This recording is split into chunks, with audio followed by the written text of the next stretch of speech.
बिस्मिल्लाहिर्रहमानिर्रहीम। अस्सलाम वालेकुम प्यारे प्यारे यूट्यूब फैमिली। तो आज बहुत से दिनों के बाद आप लोगों से मुलाकात हो रही है। तो ना मेरे हाथ की जो उंगली थी उसने मुझे बहुत ही ज़्यादा तंग किया होता।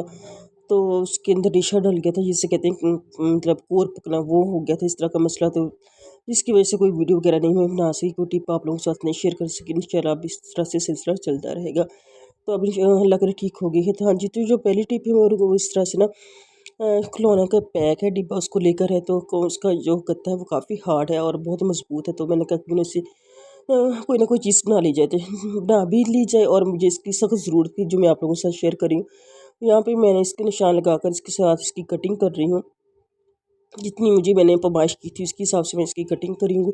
ये तो आप लोगों को वीडियो देखकर ही पता चलेगा कि मैं क्या बना रही हूँ।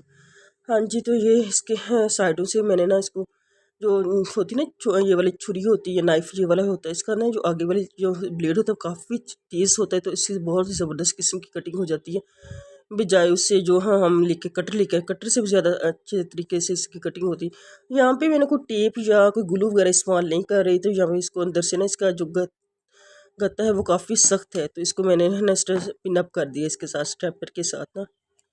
तो यहाँ पे थोड़ा सा हाँ पिन अप इसको मैंने इस तरह से कुछ बना है। तो ये ना साइड से मुझे लगा कि मुझे इसको ना बिल्कुल इक्वल बराबर कर लेना चाहिए। जो थोड़ा सा इसका पीस है इसको भी हटा देना चाहिए, ताकि जो चीज़ भी हमने इसके अंदर से ये रखनी है या निकालनी है वो इजी से आसानी से के साथ बाहर आ जाए। हाँ जी, तो ये इसलिए मैं बना रही हूँ। छोटा बेटा जो मेरा है वो बहुत ज़्यादा शरारती, मुझे बहुत ही ज़्यादा तंग करता है। तो वो कोई भी चीज़ ना टिकने नहीं देता। बंदा बेशरा चीज़ें रख के बंदा भूल ही जाता है, कभी कोई इस तरह हो जाता है। वैसे भी उसका किचन वाले काउंटर पे आसानी के साथ हाथ चले जाता है। तो वहाँ से वो खुद ही हाथ में हाँ हाँ चीज़ें उठा लेता है। तो इसीलिए वजह से ये मैं अपने लिए भी ये आपके वीडियो बना रही, तो ये अपने लिए बना रही, तो आप लोगों के साथ भी शेयर कर रही। तो यहाँ पे घरों में छोटे बच्चे होते हैं ना, तो वहाँ पे इस तरह के जुगाड़ जो होते हैं बहुत ही ज़बरदस्त काम आते रहते हैं। इस तरह के जो डिब्बे तुम्हारे वो तुम्हारे घर में आते ही रहते हैं। तो क्यों ना उससे अपनी मुश्किलों को हल किया जाए। तो यहाँ पे मैंने दो सुराख कर इसकी बैक साइड पे, इसकी अपोजिट साइड पे जहाँ पे मैंने होल किया बड़े वाला, उसकी बैक साइड पे इस तरह से मैंने सुराख ले इजीली हो जाते हैं। कोई ज़्यादा मुश्किल नहीं। बड़े वाला जो होता है ना, बड़ी वाली सुई जिसके साथ हम डिज़ाइन वगैरह सिलाई करते हैं, वहाँ मजबूत वही धागा लेकर रजाइयों वाले इसके साथ हमने इसको गिरा दे लेनी है अच्छे से। जहाँ हमने लटकाना है इसको, तो जहाँ अटैच करना है वहाँ उसके हिसाब से इजाफी धागे को हमने देनी, कटिंग कर देनी है। ये थिंक बहुत ही ज़बरदस्त बन गया। कोई ज़्यादा मुश्किल भी पेश नहीं आती। जो ऊपर वाले इसके जो का देते इजाफी कागज़ वगैरह वो साइडों से हमने इसकी कटिंग कर दी। हाँ जी, तो मुश्किल क्या थी मेरी, मुश्किल मेरी ये थी, जब भी हमारे घर में माचिस का डिब्बा आता था तो वो हम सबसे ज़्यादा ऊपर रखते थे। वहाँ से वो कहता था मुझे उठा के दो, फिर इतनी ज़िद करता था उठा के देनी पड़ती थी। अगर किचन के काउंटर पे माचिस वगैरह पड़ी होती थी, वहाँ से उठाकर उसके अंदर से जितनी भी माचिस की तीलियाँ होती निकाल कर उनका मसाला खा जाता था। तो माचिस के होता था कुछ नहीं था, लेकिन वो एक भी इस तरह से माचिस हमारी नहीं बची। सारी पूरी की पूरी माचिस वो कटिंग करके खाई है। ये इसके अंदर इस तरह से मैंने सारी माचिस जितनी बॉक्स के अंदर थी मैंने डाल दी। इस तरह से एक एक करके हम इसके अंदर से निकालते जाएंगे, तो माचिस महफूज रहेंगी और बच्चे भी किसी भी इस तरह के अमल से जो होता है वो हमारी माचिस महफूज हो जाए, बच्चों को नुकसान भी नहीं पहुंचेगा। जो आप ये काफ़ी बड़ा बॉक्स है, इसके अंदर पूरे का पूरे माचिस का डिब्बा आ सकता है। तो वो इससे मुझे अच्छा भी लगा और माचिस महफूज होगी। आप लोग बताइएगा आज की टिप, आज का ये आइडिया और आज का जुगाड़ कैसा लगा। मुझे तो बहुत ही अच्छा लगा, मैं इसको यूज़ भी कर रही हूँ घर में। तो सारी माचिस मैंने इसके अंदर रख दी हैं जो भी फ़िलहाल घर में मौजूद थी। यहाँ से एक निकाल लेती हूँ और दोबारा निकाल के इस्तेमाल करने के बाद फिर ऊपर से इसके अंदर गिरा देती हूँ। हाँ जी, नेक्स्ट टिप जो है वो धनिया को लेकर है। मेरी अम्मी जो है वो धनिया इस तरह से साफ़ करती हैं और इस तरह से धोती हैं। साफ़ तो सब इस तरह से करते हैं, लेकिन धोती को वो कुछ इस तरह से, मतलब कि धनिया को काट के नहीं धोती, पहले से धनिया साफ़ कर लेती हैं। वो किसी खुले वाले बर्तन में टोकरी के अंदर वो धनिया कभी भी नहीं धोती। इस तरह कोई भी बर्तन बाउल वगैरह लेकर उसके अंदर या किसी इस तरह से प्लेट वगैरह लेकर ना, जो गहरी उसके अंदर से पानी डाल कर इस तरह से धोती हैं। तो 2-3 दफ़ा उन्होंने लास्ट में वॉश करना होता है। तो पहले मैं टोकरी के अंदर धनिया धोती थी, उन्होंने फिर मुझे मना कर दिया कि इस तरह से धनिया धोने से उसके अंदर फिर भी मिट्टी रह ही जाती है। तो ये बहुत ज़बरदस्त टिप है जो आप लोगों के साथ में शेयर कर देती हूँ। हाँ जी, ये देखिए मैंने एक दफ़ा धनिया धोया, अभी भी इसके अंदर ना जो मिट्टी के ज़रात वो बैठ चुके हैं ठीक ठाक। तो मैं दिखाती हूँ आप लोगों को थोड़ा सा क्लोज करके। ये देखें, जो मैं लाइनें लगा रही हूँ, ये लाइनें ठीक ठाक जो है ना वो मिट्टी के ऊपर ही लग रही हैं। जो बारीक बारीक सी मिट्टी है वो नीचे ना इसके नीचे वाली तह में बैठ चुकी है। तो धनिया को इस तरह से एक दफ़ा दोबारा धो लेंगे तो मज़ीद जो इसके अंदर से मतलब जो होगी मिट्टी होगी वो निकल जाएगी। तो अगर हम टोकरी के अंदर धनिया धोएं तो ऊपर ऊपर से तो वॉश हो जाता है, लेकिन जो साथ चिपकी हुई मिट्टी है तो फिर भी टोकरी के साथ लगी रहती है, वो वॉश नहीं होती, वो उसके साथ ही रह जाती है। इस तरह ढोकल किसी खुले मतलब सुराखों वाली टोकरी के अंदर डालें तो 5-10 मिनट के लिए बेशक इसको रख दें, तब तक अपना कोई और काम कर लें। तो आपका धनिया थोड़ा सा पानी निकल जाएगा, उसके बाद कटिंग करके इसको इस्तेमाल करते हैं। कुछ मैंने बाउल के अंदर तो वो जो पानी होता है दोबारा फिर उसको टोकरी के ऊपर डाल देती है, तो इसके सारा जो पानी मट्टी वाला दोबारा फिर धनिया के ऊपर जाने से और आपका किया कराया जो धनिया साफ़ सुथरा वो ख़राब हो जाता है। तो हाँ जी, तो ये बहुत ज़बरदस्त टिप है, इसको ज़रा लाजमी अप्लाई करें आप। हाँ जी, नेक्स्ट टिप जो मेरी है, आजकल सीज़न है मुख्तलिफ़ किस्म की सब्जियों का, अरबी का सीज़न है। तो अरबी को छीलना बड़ा ही मुश्किल काम होता है, मतलब इसमें हाथों पर ना मतलब वो भी हो जाती है, ख़ारिश होना शुरू हो जाती है। जब हम अरबी गीली गीली बाज़ार से लेकर आते हैं तो इसको ढाँप कर रखा जाता है, क्योंकि लू वगैरह चलती है और सब्ज़ियाँ बिल्कुल खुश्क हो जाती हैं, सिकुड़ जाती हैं। तो बाज़ार से भी सब्ज़ी लेकर आते हैं, उसको उसको काफ़ी डांपा होता है, जब बहुत ज़्यादा पानी का छिड़काव किया होता है तो ये ऊपर वाली इसकी जिल्द जो होती है उसको ना मतलब अलहदा करना थोड़ा मुश्किल हो जाता है। तो सबसे पहले ये अरबी की जब भी आप लेकर इसको ज़मीन पर डाल दें, अगर आपकी ज़मीन का टुकड़ा साफ़ सुथरा है वैसे डाल दें, या किसी खुले वाले बर्तन में रख कर आधे घंटे के लिए रख दें, 20 मिनट के लिए रख दें, तो ये ऊपर वाला जो इसके छिलके वो सारा खुश्क हो जाएगा। तो अरबी के जो छिलके वो आपको उतारने में बहुत ही आसानी में मदद मिलेगी। एक तरफ से खींचिए तो छिलका अपने आप उतर जाएगा। हाँ जी, जो नेक्स्ट टिप है अरबी के मतलब वो ये है कि सारी बहनें जो हैं तकरीबन नमक के साथ तो अरबी को आप लोग धोती हैं। नमक के साथ अगर आप इसके अंदर एक और चीज़ डाल दें तो आपकी जो अरबी अरबी की चिपचिपाहट है ना, वो सारी की सारी ख़त्म हो जाएगी। और ये बहुत ही ज़बरदस्त किस्म की टिप है। इसके ऊपर आप थोड़ा सा ना नमक के साथ साथ आटे का छिड़काव कर दें। दोनों चीज़ों का छिड़काव करने के बाद आप दोनों हाथों की मदद से इसको अच्छे से मस लें। 4 से 5 मिनट मसलने के बाद आप इसको 2-3 दफ़ा वॉश कर लें, तो इसका जो लीसलापन है, जो इसके अंदर लेस होती है, तो वो सारी दूर हो जाएगी। तो हाथों पर ख़ारिश भी नहीं होगी। और हाँ, हाथों पे हमारी जो ख़ारिश होती है ना, अरबियों को काटने से, मसलने से और धोने से, तो वो ख़ारिश भी आप लोगों जो आप आटा डालेंगे इसके अंदर तो आपके हाथ पर ख़ारिश भी नहीं होगी।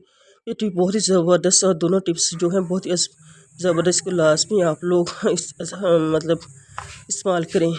हाँ जी, नेक्स्ट टिप जो वो भी बहुत ही ज़बरदस्त है। जब भी हमारे फ्रिज में काफ़ी सारी बर्फ़ जम जाती है तो कोले निकालें जो होते हैं वो बड़ी मुश्किल हो जाती है। कभी हम फ्रिज को बंद करना पड़ता है, कभी हम जो धनिया रगड़ने वाला डंडा होता है उसका इस्तेमाल करते हैं, कभी कुछ करते हैं, कभी कुछ करते हैं। इस तरह से हमारे कोले जो होते हैं फिर ना वो भी बहुत ज़्यादा टेढ़े मेढ़े से हो जाते हैं, निकालना बहुत मुश्किल होता है। हमने करना क्या है, जब भी पहली बात तो ये जब भी अपना फ्रिज साफ़ करें तो उसके ना अंदर आपने नमक का छिड़काव लाजमी करना है। फ्रिज साफ़ करने के बाद आपने नमक का छिड़काव लाजमी करना है। तो अगर आप फ्रिज साफ़ नहीं कर रहे, वैसे कोले जो आपकी जमी है वो नहीं उखड़े, जहाँ से भी कोलों के निशान बन चुके वहाँ वहाँ पे आपने नमक ज़रूर डालना है।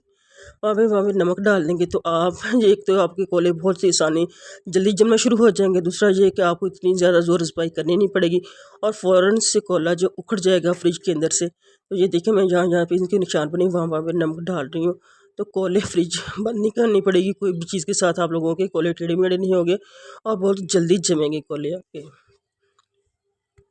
हाँ जी, नेक्स्ट टिप जो है मेरी वो इस तरह से बैलून को लेकर है। बैलून तो अक्सर घर में आते रहते, बच्चे लेकर आते रहते हैं। हाँ, तो ये बैलून जो है जो मेरा भांजा लेके आया था 2 दिन पहले ही, तो उसके पास काफ़ी सारे बैलून थे। वो कहते खाला आप भी ले लो, तो फिर उससे मैंने 2 बैलून लेकर रख लिए।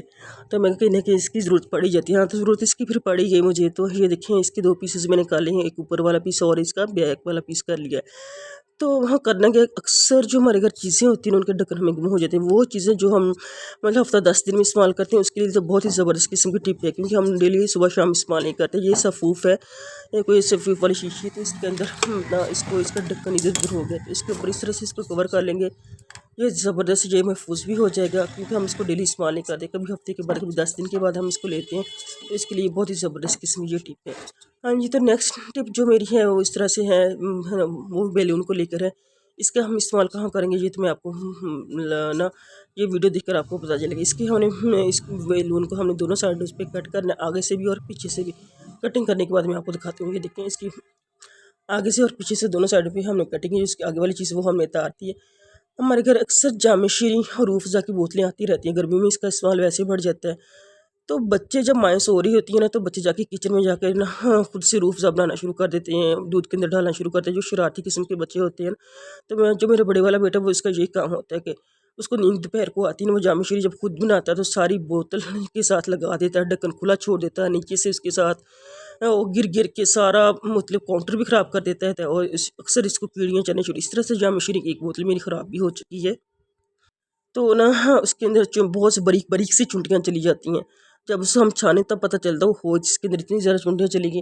तो इसके ऊपर इस तरह से मैंने इस बैलून के कवर को चढ़ा लिया, तो इससे मुझे बहुत ही ज़्यादा फ़ायदा मिला।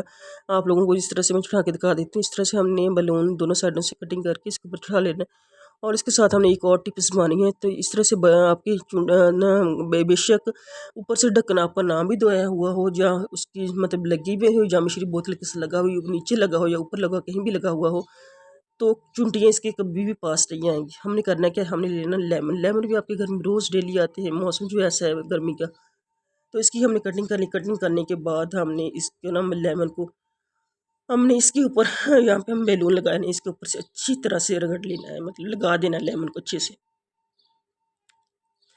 जब हम इसके ऊपर लेमन को लगाएंगे तो ये ना चिपचिपाहट सी हो जाएगी पैदा, गुब्बारे और लेमन की चिपचिपाहट सी हो जाएगी। बेशक आपकी बोतल के साथ लगा भी होना जामे शुरू थोड़ा बहुत, तो चुंटियाँ नहीं कभी इसके अंदर नहीं जाएंगी। जैसे वो ऊपर जाएंगी तो वो उनको चिपचिपाहट महसूस होगी, वापस दोबारा से नीचे आ जाएंगे। नेक्स्ट टिप जो मेरी है वो भी इस तरह से इसको लेकर है। जो हमारी होती है सिरप की शीशियाँ, बच्चों की सिरप जो हम लेकर आते हैं, बच्चों वाले घर में सिरप काफ़ी हर तरह के पड़े थे और काफ़ी बड़े, जो उनके ढक्कन होते हैं अक्सर प्लास्टिक के होते हैं, अक्सर इस तरह से लोहे वाले ढक्कन होते हैं, या तांबे वाले, जो किसी भी चीज़ के कह रहे हैं, जो ये वाले ढक्कन जो होते हैं वो जल्दी लूज़ हो जाते हैं। हाँ, तो फ्री हो जाते हैं जल्दी से। तो जो शरारती बच्चे होते हैं ना, कसम से वो तो उठाकर ना, मतलब मेरे छोटे वाला बेटा है ना, उसको कोई भी सिरप जो होता है वो कड़वा नहीं लगता।